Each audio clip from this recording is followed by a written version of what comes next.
jugadores no querían ir a la selección para quedar expuestos. Él entiende que el fútbol mundial ya no era solamente inspiración. Para él la selección tenía que ser prioridad. Desde ese día Argentina se sentó en la mesa de los campeones. ¡Pati Cuervo! El amigo Ciclón. En el video anterior dejamos a la selección argentina en uno de los momentos más duros de su historia, Suecia de 1958. Así es, el famoso desastre de Suecia. Argentina volvía a un mundial después de 24 años.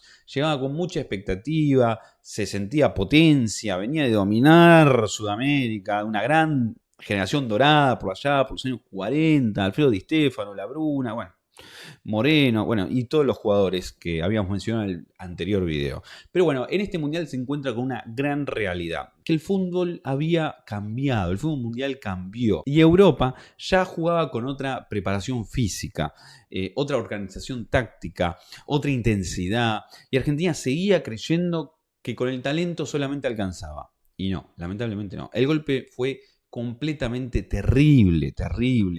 A ver, derrota con Alemania Occidental, que había perdido como 3-1. Después le gana a Irlanda del Norte. Y después viene el 6-1 contra Checoslovaquia en ese mundial, que nos da una tremenda goleada. Una goleada que no fue solamente un golpe, fue una crisis de identidad. Los jugadores volvieron al país, fueron tratados como culpables, una vergüenza nacional. Muchos fueron silbados en sus propios clubes. Otros quedaron marcados para siempre. Y de ese momento, durante varios años, la selección argentina empezó a ser una especie de un problema, sobre todo con los clubes. O sea, muchos jugadores brillaban en sus clubes, eran ídolos, figuras, referentes, pero cuando se ponían la camiseta argentina, quedaban expuestos a una presión enorme. Y ahí empieza esta segunda parte de la historia argentina. Una selección con talento, pero sin rumbo. Una selección que todavía no encontraba un proyecto, como lo vamos a ver en un futuro. Una selección que iba a sufrir nuevos golpes antes de tocar la gloria en 1978. ¿Por qué antes de ser campeona en 1978? Argentina todavía tenía que atravesar frustraciones, tantas frustraciones, injusticias, papelones, discusiones, cambios de técnico. No sé por qué teníamos que pasar por tanto, pero así se pasó. ¿Cómo pasó Argentina de ser una selección desordenada, golpeada, a levantar su primera Copa del Mundo? Bueno, quédate, que eso lo respondemos en este video. Después del desastre de Suecia, Argentina intenta levantarse en el Mundial de Chile en 1962. Pero otra vez quedó la sensación de que la selección no terminaba de encontrar un camino. Argentina comparte un grupo con Hungría, Inglaterra y Bulgaria. Tremendo grupo y lamentablemente el arranque parecía que había sido bueno porque le ganamos a Bulgaria, es cierto, pero después perdemos con Inglaterra y empatamos con Hungría. Obviamente el empate con Hungría nos deja fuera y no alcanza. Argentina queda eliminada en primera ronda, así es. Y acá hay que entender algo, ¿no? El problema no era solamente perder. El problema era que Argentina no tenía una línea clara, un proyecto claro como selección. No había un proyecto fuerte de selección, no había una continuidad. Los técnicos iban y venían. Era un desastre la selección en ese momento. Y además de que tenía este problema que habíamos hablado, que los jugadores no querían ir a la selección para quedar expuestos. Había un técnico, al otro día había otro. Un proceso empezaba y se cortaba. Los jugadores iban y venían. Los clubes muchas veces tenían más peso que la propia selección. Y mientras el mundo se profesionalizaba, por así decirlo, Argentina seguía atrapada en el talento individual y las improvisaciones, dependía mucho de las individualidades. Y bueno, Argentina todavía sigue jugando un fútbol que para ese momento solamente dependía del talento. Obviamente el fútbol había cambiado. Pero bueno, en medio de esa etapa aparece una alegría que no siempre se recuerda como debería. La Copa de las Naciones de 1964. Atentos, atentos con esto. Brasil organiza un torneo muy fuerte, con selecciones importantes. Estaba Brasil, que venía de ser bicampeón del mundo, del 58 y del 62. Estaba Inglaterra, que 2 años después iba a organizar el Mundial. No estamos hablando del 64, 2 años después, 66, Mundial de Inglaterra. Y estaba Portugal con una generación muy competitiva, ¿no? Más que nada, para que recordemos, en ese momento Portugal contaba con la figura de Eusebio, ¿no? Una el jugador histórico de Portugal, creo que muchos lo discuten con Cristiano Ronaldo. Y bueno, y también estaba Argentina. La selección argentina venía golpeada, muy golpeada, venía de decepciones mundialistas y muchos pensaban que no iba a estar a la altura. Pero Argentina hace un torneo completamente espectacular. Porque primeramente le gana a Portugal, después va a enfrentar a Brasil en el Pacaembu, ahí en San Pablo. Y no era cualquier Brasil, estamos hablando de la Brasil de Pelé, porque el Brasil que había ganado 2 mundiales seguidos. El Brasil que tenía el jugador más importante del mundo en ese momento. Y Argentina le gana 3-0. 3-0 en San Pablo. Una goleada histórica. Ese partido tiene de todo, ¿no? Amadeo Carrizo le ataja un penal a Gerson, ¿no? Pelé tenía una marca personal muy fuerte. El encargado de seguirlo era Messiano, ¿no? Pelé se fastidia, reacciona mal, lo termina golpeando con un cabezazo, ¿no? Messiano no puede seguir, le el tabique, y ahí aparece Roberto Telch. Ojo con Roberto Telch, gran figura. Ratín, ¿no? Con personalidad, de capitán, aparece en la historia, ¿no? Y se hace cargo de la situación de la selección, ¿no? Es más, incluso cuando entra Telch termina haciendo los 2 goles para la victoria. Argentina le gana 3-0 a Pelé de una manera impresionante. Una locura. Después Argentina también le va a ganar a Inglaterra y se queda con la Copa de las Naciones. Esto es importante porque demuestra algo. Va a dejar algo en la historia de la selección argentina. Primero que Argentina no había dejado de tener talento. Argentina seguía siendo una potencia, a pesar de las frustraciones de lo que venía pasando en los mundiales. Argentina todavía seguía siendo una potencia en Sudamérica. Tenía el talento. Tal vez le faltaba lo táctico o un proyecto en la selección. Pero el talento lo tenía. Pero demostraba que podía competir. Argentina podía ganarle incluso al campeón del mundo. Podía ganarle a Inglaterra. Podía tener futbolistas de enorme jerarquía. El problema seguía siendo la falta de continuidad. Porque entre 1964 y 1966... volvieron los cambios, las discusiones, la inestabilidad en la AFA, en la selección. Y así llegamos al Mundial 1966. Y el técnico en este momento era nada menos y nada más que Juan Carlos Toto Lorenzo. Gran figura en San Lorenzo y también en Boca, ¿no? Sobre todo en Boca, que lo conocen por ganar las 2 Copas Libertadores. Y Lorenzo representa algo distinto dentro de la historia argentina. Él entiende que el fútbol mundial ya no era solamente inspiración.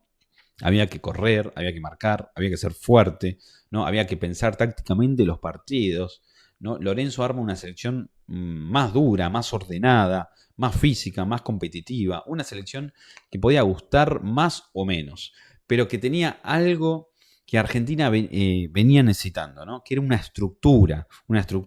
En ese equipo, bueno, de Toto Lorenzo estaba Ratín, Perfumo. Estamos hablando de grandes figuras de un gran talento. Marzolini, Artime, Hermindo Nega, bueno, y otros jugadores recontra importantes. Argentina comparte grupo con Alemania Federal, España y Suiza en el Mundial 1966. Obviamente le va a ganar a España, le va a empatar a Alemania Federal y le va a ganar a Suiza. Con esto había tenido un buen arranque mundial. Y va a clasificar a cuartos de final de una, directamente. En ese momento clasificaban a cuartos de final en ese mundial. Y el rival que nos toca, aunque lamentablemente fue el local, y fue Inglaterra, en Wembley. Ese partido fue muy importante porque deja varias cosas. Argentina contra Inglaterra, creo que es el partido más importante del mundial, por eso es el que más destaco. Y acá empieza una rivalidad mundialista que después, bueno, va a ser la revancha con Maradona. Pero el primer gran capítulo fue de este partido. El partido fue durísimo, muy duro, patada, piña, había de todo. La verdad fue un partido completamente que parecía una carnicería. Argentina aún así aguantaba porque Inglaterra se venía con todo y además era el local, ¿no? Ese factor en ese momento jugaba mucho a favor, ¿no? Y que como ahora que tenés 90% del estadio argentino en Qatar, no funciona así. Ahora, en ese momento el local pesaba 10 veces más que ahora. Pero el momento que cambia la historia es la expulsión de Antonio Ratín. Ratín, capitán argentino, intentaba hablar con el árbitro, que ya lo había expulsado. Y en ese momento, para hablar con el árbitro en los mundiales, tenían que llamar a un traductor. Ahora, ¿qué pasaba con el traductor? Hasta que vino, el partido ya volvió a iniciar y todavía estaba, bueno, y ahí Ratín haciendo tremendo bardo, que la banderita, mostraba el tema de la banderita. Fue un episodio en el cual los medios y todo lo habían declarado como fue un robo total, porque no dejó la explicación, no había manera de comunicarse claramente. Además el árbitro era un alemán, no había como una comunicación muy clara. Entonces Ratín protesta, insiste, quiere explicaciones y bueno, lo expulsan. Obviamente y para Argentina fue un escándalo. La sensación de que el árbitro estaba inclinando la cancha y así pasaba. La frase quedó en el sentimiento popular, fue clara, nos robaron, así fue como fue. Bueno, Inglaterra gana 1-0 y después termina saliendo campeona del mundo. Pero para Argentina ese partido dejó una herida muy grande, ¿no? Porque no fue solamente la eliminación, fue la sensación de haber sido perjudicada en la casa del organizador. Y ese episodio tuvo consecuencias muy importantes para el fútbol mundial. Después de situaciones como esa, empezó a tomar fuerza la necesidad de usar tarjetas amarillas y tarjetas rojas. 1966, para que las decisiones arbitrales fueran entendidas por todos sin depender del idioma. Es decir, la expulsión de Ratín no solo quedó en la historia argentina, o sea, quedó en la historia de los mundiales, en la historia del arbitraje. Argentina se fue de Inglaterra con mucha bronca y con una sensación de injusticia, con una rivalidad nueva y con la idea de que tal vez había encontrado una forma más competitiva de jugar. Pero la selección todavía no lograba consolidarse porque lamentablemente después de ese mundial se desordena de vuelta y el golpe más duro llega en 1969, que acá vienen las eliminatorias para el Mundial de México 1970.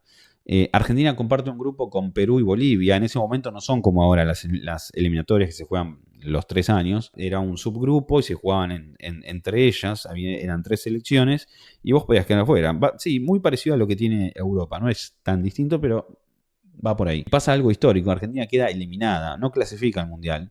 Y es la única vez en la historia que Argentina queda afuera de una Copa del Mundo por eliminatorias en el Mundial 1970. El partido decisivo fue contra Perú en la Bombonera. Argentina necesitaba ganar, pero lamentablemente empata 2-2 y Perú clasifica.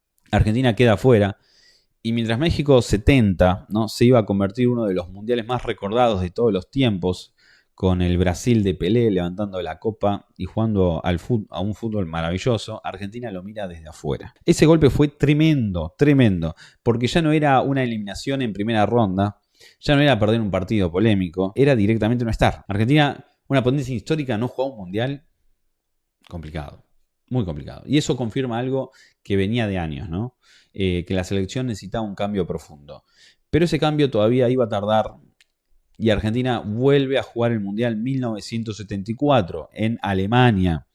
Y llega con nombres grandes. Ojo que llega con grandes nombres a este Mundial. Estamos hablando de Perfumo, de Brindisi, Babington, Houseman, ¿no? Mario Alberto Kempes, Rubén Ayala, Ubaldo Filiol, bueno, entre otros. Ya había talento. Y le estoy mencionando nombres que después en el próximo Mundial son campeones del mundo. Todavía no había un buen sistema con la AFA y los clubes para la selección argentina. Faltaba una idea fuerte. No, el equipo no llega consolidado. No llega muy consolidado. Había problemas internos, desorganización, jugadores que no terminaban de sentirse parte de un proyecto común. Y esto obviamente perjudica a Argentina en el Mundial, que va a debutar con Polonia y va a perder 3-2. Después empata 1-1 con Italia. Y el tercer partido gana 4-1 con Haití. Hasta ahí vos decís, bueno, bien para Argentina porque va a pasar a la segunda fase en este Mundial en el 74. Pero ahí se encuentra con un nivel mucho más superior, ¿no?, con otras selecciones. El primer rival es Países Bajos, la famosa naranja mecánica, el equipo de Johan Cruyff. Un equipo que cambió la forma de jugar al fútbol, ¿no? Estamos hablando de presión alta, movilidad, rotación, ataque, defensa. Todos tocaban, todos defendían. Era un fútbol total y Argentina no pudo competir contra eso. Perdimos 4-0. 4-0. La naranja mecánica nos pasó por arriba. Después Argentina pierde 2-1 contra Brasil, lamentablemente, porque es otra fase, y cierra empatando 1-1 contra la Alemania Democrática. Es decir, queda eliminado por los puntos, no alcanza con empatar, además pierde 2 partidos, pero deja algo importante, ¿eh? Ojo que este mundial deja algo muy importante para lo que ha de venir. En ese torneo debuta Ubaldo Filiol, que es uno de los mejores arqueros de la historia argentina, y también empieza a quedar claro que Argentina necesitaba un cambio de verdad. Ya no podía seguir improvisando, ya hace como 14, 15 años que se venía improvisando con la selección argentina. No podíamos seguir dependiendo solamente de nombres, ¿no? Se necesitaba un proyecto. Y ahí es que después de este mundial aparece nada más y menos que César Luis Menotti, ¿no? Menotti venía de dirigir a Huracán. Y no cualquier Huracán, ¿no? El Huracán de 1973 había sido uno de los equipos más lindos de ese fútbol, según cuentan los medios, según cuentan los que lo han visto jugar. Un equipo muy ofensivo, muy técnico, con pelota al piso, con una idea clara de juego. Ese Huracán enamoró a muchos. Y Menotti llega a la selección con una misión enorme: preparar a Argentina para el Mundial 1978, que se iba a jugar en casa. Así es, en Argentina. Llega para cambiar la mentalidad de los jugadores. Para él la selección tenía que ser prioridad, y esto es algo que se cambia en ese momento. Crea una mentalidad de grupo para que los jugadores tengan a la selección argentina como prioridad antes que sus clubes. Primero la selección y después los clubes. Eso generó choques, discusiones, conflictos, quilombos, obviamente. Porque en Argentina los clubes siempre estuvieron mucho peso. Boca, River, Independiente, Racing, San Lorenzo, todos defendían sus intereses. Y tiene una cierta lógica, ¿eh? Pero Menotti entendía que si Argentina quería ser campeón del mundo, tenía que prepararse como una selección seria. Y arma un proyecto mucho más amplio. Estamos hablando de algo que pasaba hasta ese momento, que los jugadores no entrenaban juntos. O sea, iban directo a competir, algún que otro entrenamiento aparte, ponele, o una concentración, no estaban todos los jugadores, estaba muy desorganizado. Menotti viene a darle orden a todo eso, ¿se entiende? Arma un proyecto mucho más amplio Menotti en la selección argentina, y acá es lo que hay que darle mérito a él, que no solo trabaja con la selección mayor. Piensa en una selección juvenil, en jugadores del interior, en futbolistas jóvenes y en una estructura que pudiera sostener una idea. Argentina tenía que dejar de improvisar, y eso fue clave. Además, antes del Mundial se arma un calendario internacional importante. Argentina al fin juega amistosos contra selecciones fuertes: Escocia, Alemania Occidental, Inglaterra, Francia, Hungría. La idea es competir contra esos equipos europeos para medir el nivel, acostumbrarse a otra intensidad.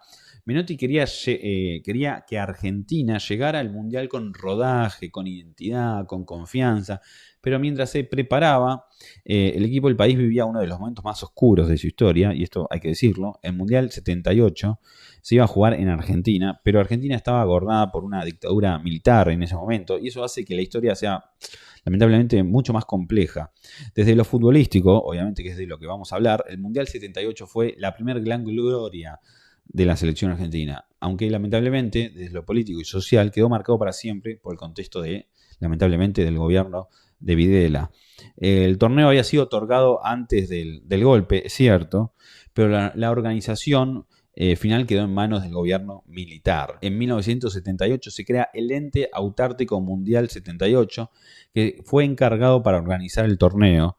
Se hicieron obras, remodelaron estadios, se construyeron sedes, remodelaciones de estadios, no sé, por ejemplo de River, Vélez. En Mar del Plata se construyó el estadio de José María Minella, en Mendoza el estadio Malvinas Argentinas, en Córdoba el estadio en ese momento era conocido como Chateau Carreras. Mientras el país se preparaba para mostrar una fiesta al mundo, también se ocultaba una realidad terrible: las desapariciones, persecuciones, el miedo, la censura que se vivía en ese momento. El dato más fuerte, la verdad, es imposible de esquivarlo: la final del mundo se jugó en el Monumental, a pocas cuadras del ESMA y uno de los centros clandestinos de detención más terribles de la dictadura. Fue una época muy oscura, no hay buenos y malos, fue una época muy oscura, lamentablemente, y se vivió justo en este mundial. Cuando se habla del Mundial 78 hay que tener mucho cuidado, no se puede negar la gloria deportiva, de eso seguro. Los jugadores jugaron, compitieron, ganaron dentro de la cancha, pero tampoco se puede negar que la dictadura intentó usar esa alegría como propaganda. El Mundial 78 fue una fiesta popular para millones de argentinos, pero también fue una herramienta política para el régimen militar. Eso pasó. Se pasó. Qué sé yo. Por eso es una de las páginas más importantes y más incómodas de nuestra historia. En Europa ya se hablaba de lo que pasaba en Argentina. Ya se hablaba, hubo campañas contra el Mundial. En países como Holanda, Francia, hicieron denuncias, críticas y movimientos de argentinos exiliados que intentaban mostrar al mundo las violaciones de los derechos humanos. Pero en Argentina muchos medios callaban, algunos por miedo, otros por conveniencia, y en medio de todo esto la selección tenía que jugar. Menotti llegaba discutido, ¿no? Hoy lo vemos con el técnico campeón del mundo, pero antes del Mundial no todos estaban convencidos. Había periodistas que lo apoyaban, pero también muchos que lo criticaban, muchísimos, ¿eh? Y además tenían un competidor fuerte. Estamos hablando de Toto Lorenzo. Lorenzo venía de ganar muchísimo en Boca, ¿eh? Muchísimo. Había ganado torneos locales, bueno, las 2 Libertadores, la Intercontinental. Entonces parte del público decía, ¿por qué Menotti y no Lorenzo? Era otra discusión muy argentina, ¿no? Jugar bien o ganar como sea, ¿no? La idea estética o el resultado, ¿no? La pelota al piso o el pragmatismo. Estamos hablando del pragmatismo de Toto Lorenzo. Menotti estaba convencido de su camino, pero tenía decisiones que se discutían mucho. Había jugadores que la gente resistía. Estamos hablando de Galván, de Holguín, de Valencia, amigo, Valencia, lo ponía como enganche a Valencia, ¿viste? ¿Qué sé yo? Osvaldo Ardiles. Eran muy discutidos, ¿eh? Y había otros nombres que también generaban debate. Norberto Alonso, por ejemplo, era un jugador muy querido, pero no siempre era central para Menotti. Rarísimo. Estamos hablando de Alonso.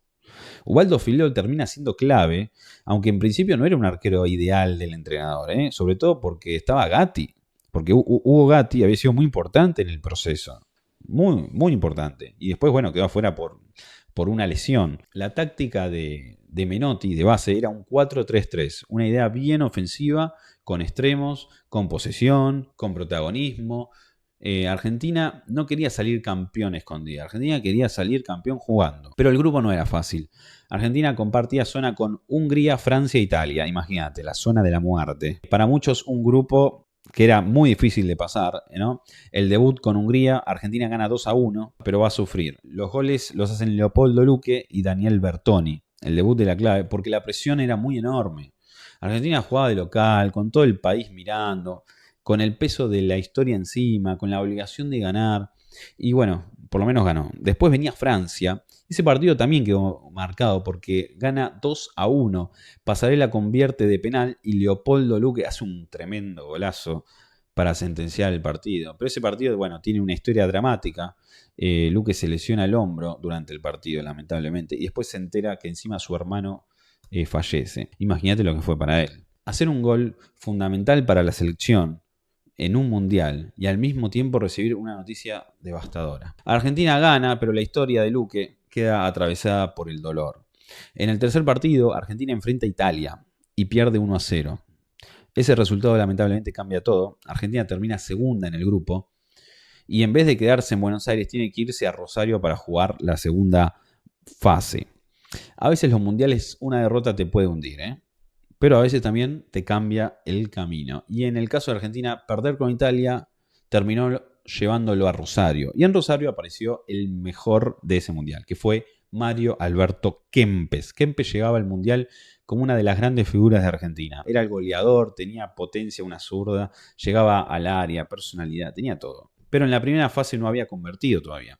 Empezaban las dudas, las discusiones, hasta que en Rosario, bueno, se desbloqueó. Y Argentina enfrenta a Polonia, le gana 2-0, los 2 goles los hace Kempes. Ese partido fue clave, fue muy clave. Argentina volvía a sentirse fuerte.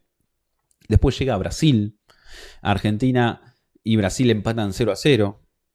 Partido tenso, durísimo, cerrado. Y ahí viene, todo queda en la última fecha. Estamos hablando del famoso partido Argentina-Perú. Es decir, Brasil ya había ganado su partido. Ya está. Entonces Argentina sabía que necesitaba golear para llegar a la final. Y ahí llega uno de los partidos más discutidos de la historia de los mundiales. Porque Argentina le gana 6-0. Un partido que necesitábamos ese resultado. Con ese resultado superamos a Brasil.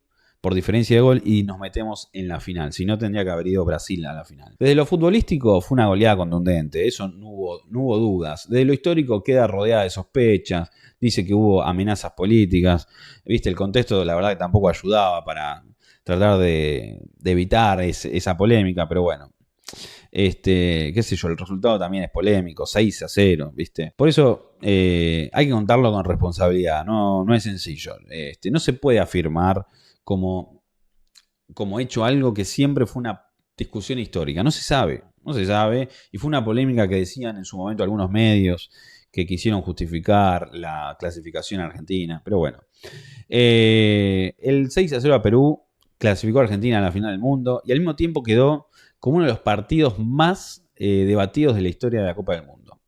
La final va a ser contra Holanda, o más conocida como Países Bajos también. 25 de junio de 1978, Estadio Monumental, Argentina contra Países Bajos. Holanda llegaba sin Johan Cruyff, pero seguía siendo una selección enorme, venían de ser subcampeones en 1974. ¿Por qué Johan Cruyff no va al Mundial? Bueno, justamente se queja de los conflictos políticos que tenía Argentina y como rebeldía no va al Mundial. Bueno, no sé, quedará en la historia de Países Bajos y el problema con Johan Cruyff. Venía de ser subcampeona Holanda, tenía una escuela futbolística tremenda, era una selección fuerte, intensa, competitiva, y Argentina llegaba con Filiol, Pasarela, Tarantini, el Gallego, Ardiles, Luque, Bertoni y Kempes. Equipazo. Era el partido más importante de la historia de la selección argentina hasta ese momento, porque desde 1930 Argentina esperaba otra final del mundo. Y habían pasado 48 años desde aquella derrota contra Uruguay. 48 años de frustraciones, ausencias, golpes, desorganización, eliminaciones, y ahora Argentina tenía la oportunidad en su propia casa, ser local. El partido arranca con una tensión enorme. Argentina intenta imponer su juego. Holanda no se achica y ahí es donde aparece Mario Alberto Kempes. Hace el 1-0. El Monumental explota. La Argentina estaba ganando la final del mundo. Pero bueno, Holanda no se rinde, empieza a empujar, presiona. Y faltando pocos minutos para el final, Dick mete el empate. 1-1. Silencio, miedo, sufrimiento. La final se empezaba a escapar a Argentina y todavía faltaba una jugada que pudo cambiar toda la historia. En el final del partido, Holanda tiene una chance clarísima. La pelota pega en el palo. Si esa pelota entraba, tal vez hoy estaríamos contando otra historia. Tal vez el Mundial 78 sería recordado como otra frustración argentina. Pero la pelota no entra y el partido va a la largue. Y ahí Argentina encuentra el último impulso. Otra vez Kempes, el matador, el hombre del Mundial. Kempes hace el 2-1. Argentina vuelve a respirar y después llega el 3-1 de Daniel Bertoni. Ahora sí, Argentina campeona del mundo por primera vez en la historia, después de tantos años, después de tantas frustraciones, después de perder la final de 1930, después de ausentarse en mundiales, después del desastre de Suecia, Inglaterra 66, de no clasificar en el 70, después de ser superada por Holanda en 1974, tenemos la revancha y Argentina levanta la Copa del Mundo en 1978. Daniel Pasarela se convierte en el primer capitán argentino en levantar el trofeo. Kempes queda como el héroe eterno de ese campeonato. Filiol se consagra como uno de los mejores arqueros del mundo. Menotti pasa de discutido a intocable. Menotti empieza a hacer palabra santa en la selección argentina. Y el pueblo argentino sale a festejar. Para el pueblo fue una alegría real. Lo que no se puede discutir es que de lo deportivo, en el Mundial 78 cambió para siempre la selección argentina. Hasta ese momento, Argentina era una potencia histórica sin Copa del Mundo. Desde ese día, Argentina se sentó en la mesa de los campeones. Y Menotti logró algo que durante décadas había parecido imposible: ordenar a la selección, darle una idea, ponerla por encima de los clubes, ¿no? Que a los jugadores les importe ir a la selección argentina, prepararla seriamente y hacerla campeona del mundo. La historia que había empezado con derrotas, ausencias, frustraciones, finalmente encontraba su primera gran recompensa, pero el ciclo no terminaba ahí. Después de 1978, Menotti iba a seguir. En 1979 aparecía un juvenil llamado Diego Armando Maradona para ganar el Mundial Juvenil en Japón. Y en 1982 Argentina llegaría a España como campeona del mundo, atravesada por otros contextos también durísimos, por la guerra de Malvinas. Eso será parte para una próxima historia, porque después de Menotti, después de la primera estrella y después del final de su ciclo, aparecerá otra figura fundamental, Carlos Salvador Bilardo. Y con Bilardo Argentina iba a vivir otra transformación, otra discusión, otra forma de entender el fútbol y el mundial más maradoniano de todos, México 86. Pero eso es otra historia. Si te gustó esta segunda parte de la historia de la selección argentina, deja tu like, suscríbete y obviamente comenta qué fue para vos el Mundial 78. ¿Fue la primera gran gloria de la selección? ¿Fue una copa marcada por la dictadura, como muchos piensan? ¿O fue las dos cosas al mismo tiempo? Los leo, gente, y hasta el próximo video. Nos vemos. Chau, chau.